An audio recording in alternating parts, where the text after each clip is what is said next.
ఒక పక్కన నూనెల ధరలు మండిపోతుంటే రెండో పక్కన మామిడి పంటలను కూడా పక్కన పెట్టేసి ఆయిల్ ఫామ్ వైపుకి జనాలు అడుగులు వేస్తుంటే దీంట్లో వాస్తవంగా సాగు విస్తీర్ణం 20 లక్షల ఎకరాలు ఉంటే ఇప్పుడు 8,45,000 ఎకరాల్లో మాత్రమే సాగు చేస్తున్నారు అంటూ వైసీపీ పత్రికలో, అదే సమయంలో గిట్టుబాటు ధర కోసం దిక్కులు చూడాల్సిన పరిస్థితుల్లో ఆయిల్ ఫామ్ రైతులు అల్లాడిపోతున్నారు అన్నటువంటిది ఈనాడులో రాసుకొచ్చారు. ఓవరాల్గా ఆంధ్రప్రదేశ్లో 5.66 లక్షల ఎకరాల్లో మాత్రమే సాగు చేస్తున్నారు.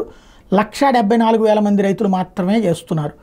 18.95 లక్షల టన్నుల గెలలు, ఎకరాకి 7.92 టన్నులు ఉత్పత్తి అవుతుంది. ప్రాసెసింగ్ యూనిట్లు 13 ఉన్నాయి. గంటకు 481 టన్నులు. క్రూడ్ ఆయిల్ ఉత్పత్తి 3.31 లక్షల టన్నులు. రాష్ట్రంలో సాగు కనువైన నేలలు 6,25,000 ఎకరాలు అన్నట్టుంది ఈనాడు రాస్తుంది. 20 లక్షల ఎకరాలని సాక్షి రాస్తుంది. ప్రజలకి ఏది అర్థం కాదు.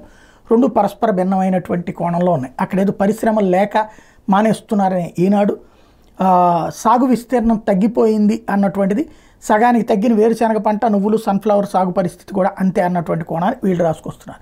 విషయం ఏంటన్నది ఎవరికి అర్థం కాకుండా చెప్పుకొస్తున్నారు ఇద్దరు కూడా. అసలు పాయింట్ ఏంటయ్యా అంటే ఈ సాగుని ప్రోత్సహించాలంటే దీనికి కొంత ఇన్వెస్ట్మెంట్ కావాలి. ప్లస్ ఇది లాంగ్ స్టాండింగ్ పంట, అంటే ఒకసారి కాపు తీసేసేటటువంటిది కాదు. ఇప్పుడు వరి ఈ 6 నెలల తర్వాత మళ్ళీ వేరే వాళ్ళకి ఇచ్చుకోవచ్చు, లేదా గోధుమ లేకపోతే ఇంకొకటి శనగైనా అట్లాంటి ఒక పంట అయిపోయిన తర్వాత వేరే వాళ్ళకి ఇచ్చుకోవచ్చు, లేదా వాళ్ళే కంటిన్యూ చేసుకోవాలని చేసుకోవచ్చు. కానీ ఇది వచ్చేటప్పటికి ఈ ఏడాది నాటితే ఆ తర్వాతన కాయలు ఉత్పత్తి ఇదంతా వచ్చేటప్పటికి ఏళ్ల తరబడి పడతానే ఉంటుంది. అన్నేళ్ల పాటు లీజుకి ఇవ్వాలి. అన్నేళ్ల పాటు వీళ్ళు ఇచ్చేటటువంటి లీజు కౌలుకి కుదరట్లేదు. అసలు పాయింట్ అది. వాస్తవానికి సుదూరంగా మీడియా ప్రయాణిస్తుంది. కౌలుకి ఇచ్చేటటువంటి వాళ్ళకి ఏడాదికి 30,000 రూపాయలు చొప్పున 40,000 రూపాయలు చొప్పున ఇస్తున్నటువంటి సందర్భంలో అది గిట్టుబాటు కావట్లేదు వీళ్ళకి.